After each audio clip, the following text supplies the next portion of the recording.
Welcome back, everyone, to another deep dive. Ah. This time we're going way back to ancient Greece Right. to explore Thucydides' History of the Peloponnesian War. Oh, wow. It's this epic clash Yeah. between Athens and Sparta. One of the biggest conflicts in history, really, and with echoes we still feel today. Right. Our mission today is to understand it all. Mm-hmm. The context, the players involved, the early strategies, Yeah. all that. It's like a puzzle. We're going to piece it all together Okay. using excerpts from Thucydides' own account Right. and some additional background info we've got. Ready? Let's go. Okay, first, who was this Thucydides guy? He wasn't just any old scribe. Right.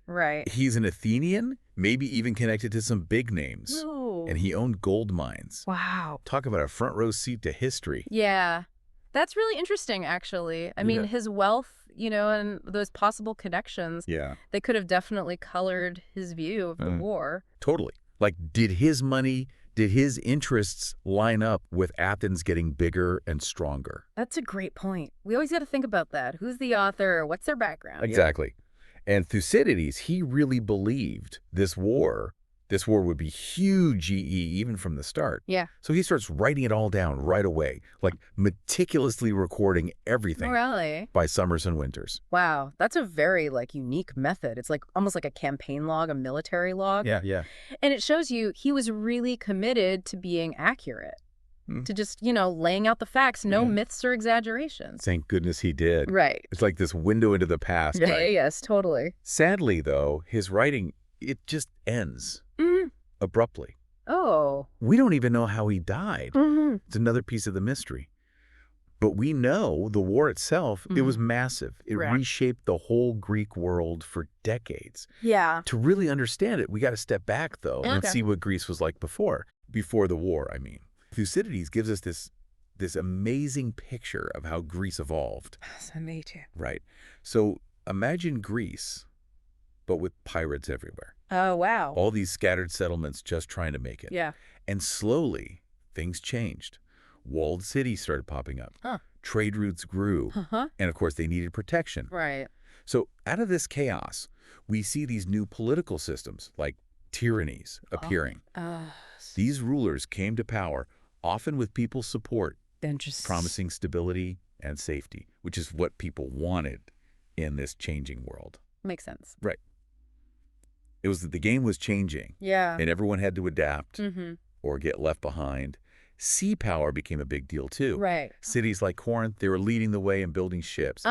They understood. They knew. Controlling the seas, it meant controlling trade. Yeah, and projecting power. But, of course, you can't forget about Athens and Sparta. The rivalry, yeah. They were like these two different visions of Greece. Okay. Athens, a democracy, Yeah. focused on their navy, Right. and Sparta, Mm. an oligarchy, Right. known for their army, their land power. This is like watching one of those movies where you just know a fight's going to break out. Right. So we got all this change, these powers rising, and this rivalry simmering, and then, bam, Oh. a chain of events Yeah. that leads us right to war. Okay. Thucydides walks us through it all, showing how these little conflicts Yeah. can have huge consequences. Right. It starts with Corcyra, Where's that? a colony of Corinth Okay. that decided to rebel. Oh. It led to a naval battle. And Athens, even though they had a treaty with Sparta, they decided to side with Corcyra. Whoa. Risky move. Super risky, like poking the bear. Why would Athens do that? Yeah. Why risk making things worse with Sparta? Well, they probably saw an opportunity. Yeah. Corcyra had a strong navy, and Athens wanted to boost their own sea power, Yeah. Plus, they might have been worried about Corinth getting too strong in the area. Mm. I see. It was a calculated risk then, Yeah. but one that didn't really work out, it seems. It's like dominoes, right? Totally. One decision leads to another and then another, all pushing them closer and closer to war. And then, to make things even worse, Athens gets involved with Potidea, Potidea. another Corinthian colony Okay. that decided to revolt. Mm. This time, it was a direct challenge to Corinth, and it showed everyone that Athens was ready to use their power. Oh, yeah. This is where things really start heating up. I mean, imagine. Corinth is furious, Sparta's getting nervous. Yeah. And everyone's starting to think that war, it's just unavoidable now. Like a powder keg ready to explode. So the stage is set, everyone's in position. What happens next? Well, to get to that, we need to look at the arguments, Okay. the speeches that actually led to the declaration of war. Thucydides takes us right into that moment, into the heart of all the drama. And trust me, it's about to get really good. Yeah. Okay, then let's dive in. So we've got this powder keg, right? Everyone's on edge. What was the final spark? The thing that actually started the Peloponnesian War? Tensions had been building for years, but yeah, the real turning point was the Spartan assembly. Oh, okay. You gotta imagine this gathering. Delegates from all over Greece, anxiety's high, everyone's nervous, and Thucydides, he puts us right there in the room, lets us hear the speeches that basically decided everyone's fate. It's like a courtroom drama, but with, like, the fate of nations hanging in the balance. Exactly, and the first to speak, it's the Corinthians. Okay. And their speech, it's powerful stuff, full of outrage, accusations, all directed at Athens. They're painting this picture of Athens as this aggressive power, hungry for control, not to be trusted. And they keep bringing up Corcyra and Potidaea, reminding the Spartans of what Athens did. Basically trying to scare them, saying, look what they're capable of, you got to stop them. Yeah, exactly. Playing the victim card a little bit too, Poor Corinth, being pushed around by this big bad Athens. It's all designed to make the Spartans angry and afraid. Smart strategy, I guess. Yeah. So then it's Athens' turn to defend themselves. Right. And up steps Pericles. Oh, right. The famous Athenian leader. Known for being calm, strategic. Yeah. A total contrast to the fiery Corinthians. I bet. And his speech, it takes a whole different approach. He doesn't deny Athenian power, but he spins it as a good thing. Athens, the protector of freedom, that kind of thing. Oh, interesting. So, like, yes, we're powerful, but we're the good guys. Exactly. And he argues that, look, someone needs to balance out Sparta's land power, and Athens is the one to do it. Makes sense from their point of view. Right. And then he lays out this long-term strategy for Athens, focusing on their navy, staying on the defensive. He knows Sparta can't match them at sea, so he figures a long war will actually benefit Athens. It's all about playing the long game. So it's like two totally different visions for Greece clashing head to head. Who won the argument? Whose side did the Spartans take? Well, even with Pericles' eloquence, the Spartan anxieties, they won out in the end. I mean, the Corinthian speech, it really got to them. Plus, they already had this deep-seated fear of Athenian expansion. So, yeah, they declare war, just like Thucydides predicted. And the conflict explodes across the Greek world. So what happens next? Everyone just charges into battle. Actually, the first part of the war, it's a bit surprising. Really? Yeah. The Peloponnesian army, led by King Archidamus, they march into Attica, the land around Athens. Okay. But their goal isn't to conquer it right away. Huh. So what were they trying to do? Well, Archidamus, he was known for being cautious. Ah. Yeah. He actually hoped to avoid a full-blown war. He thought maybe if they flexed their muscles a bit, showed Athens they were serious, Athens would back down. I see, like a show of force. Exactly. He even deliberately delayed the invasion, giving Athens time to rethink things, and then he sets up camp in Acharnae. Acharnae. Yeah, it's close to Athens, so they're right on their doorstep, putting huge pressure on the Athenians. That's got to be nerve-wracking. So how did Athens respond? Pericles, always the strategist, he saw right through Archidamus's game. He knew keeping the Athenians calm, maintaining morale, that was key. So he convinced them to leave their farms, their homes, and retreat inside the city walls. Wow. That must have been a tough call. Watching your land be destroyed while you're trapped inside the city. It was a gamble. And Thucydides talks about all the anxiety, the tension in Athens, people packed together, tempers flaring, rumors spreading. I can imagine. Some even started criticizing Pericles, questioning his leadership. It's easy to second guess when you're not the one making the tough decisions. Right. But while this is happening, while the Peloponnesians are ravaging the countryside, Pericles sends out the Athenian fleet. Oh. To attack. Yeah. They start harassing the Peloponnesian coast. Clever. So he's using their strength, their navy, and avoiding a direct fight where they're weaker. Exactly. And it seems like it's working, at least for a while.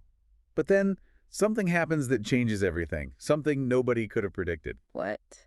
What happened? The plague. The plague! Oh no. Yeah. A horrible epidemic rips through Athens, and the overcrowded conditions inside the city walls, it just made everything worse. Thucydides, he actually caught the plague himself. Oh, wow. So his account of it is really vivid, really horrifying. I bet. What were the symptoms? Imagine this. High fever. Your eyes all red and inflamed, your throat and tongue covered in blood. Oh, that's awful. And then sneezing, your voice hoarse, coughing, vomiting, diarrhea. It just attacked you from the inside out. Horrible. Thucydides describes the despair, people dying in the streets, no time for proper burials, complete breakdown of order. It's hard to even imagine. And it wasn't just the physical suffering, right? There's the psychological impact too. The fear, the uncertainty, losing loved ones. How did this plague affect the war? It had a devastating impact, both on morale and on leadership. People started blaming Pericles, for all the suffering. Oh, so it wasn't just a physical threat, it was a political one too. Exactly. It undermined Athenian unity right when they needed it most. And then, tragically, Pericles himself, he catches the plague and dies, leaving Athens without its most capable leader at the worst possible time. Oh, no. That's a huge turning point then, both for the war and for Thucydides' story. Absolutely. The plague, it didn't just change the course of the war, it changed the Athenian spirit itself. Man, it's hard to even imagine what Athens went through. War and a plague is just awful. So what happened after Pericles died? Did Athens, I don't know, did they pull themselves together? Losing Pericles, it was a huge blow. They never really recovered. Oh, wow. Remember, he was all about patience, the long game. Well, without him, Athens started making impulsive decisions, not thinking things through. Ah, I see. So the plague, it didn't just weaken them physically, it messed with their strategy too. Exactly. Thucydides really highlights that. The plague, the war, it all kind of poisoned their judgment. New leaders came in, playing on people's emotions, not really thinking strategically. Yeah. And you see this in the Sicilian expedition, this huge disaster for Athens. Thucydides goes into all the details, and it's not pretty. It's like a warning, right? Don't let fear and anger run the show, especially in a war like this. Exactly. And Thucydides, he doesn't just focus on Athenian mistakes. He shows us both sides of the story. Oh, okay. He gets into Spartan strategies, their internal debates, the problems they had fighting a naval power like Athens. It's easy to just see it as good guys versus bad guys. Right. But Thucydides avoids that. He's more nuanced. He shows how both sides had their moments, both brilliant and not so brilliant. And that's why his work is still so relevant today. Yeah. He doesn't just tell us what happened. He digs into the human stuff, the ambition, the fear, the hunger for power. That stuff, it never really goes away. It makes you think, could this war have been avoided? Ah, the big question. Was it inevitable, like Thucydides kind of suggests? That's what people have been arguing about for centuries. Was it Athenian power? Spartan fear, or maybe all those tangled alliances and rivalries? So many what-ifs. It makes you think about those choices leaders make and how even small things can have huge consequences, like unintended ones. Right. And Thucydides, he doesn't give us easy answers, but he makes us think, really think about power, conflict, how fragile peace actually is. Powerful stuff. So it's been quite a journey, this deep dive into Thucydides and the Peloponnesian War. We've seen it all, the context, the players, the big wins, the heartbreaking losses. What's your biggest takeaway from all this? For me, it's how relevant Thucydides still is. Yeah. He understood human behavior, power, the impact of decisions, and that stuff, it's timeless. Yeah. Those lessons from history, even way back then, they still matter today. They do. Well said. And on that note, we've reached the end of our deep dive. We hope you enjoyed this journey through ancient Greece with us. Keep those questions coming, keep exploring, and keep diving deep. Did you get any of that?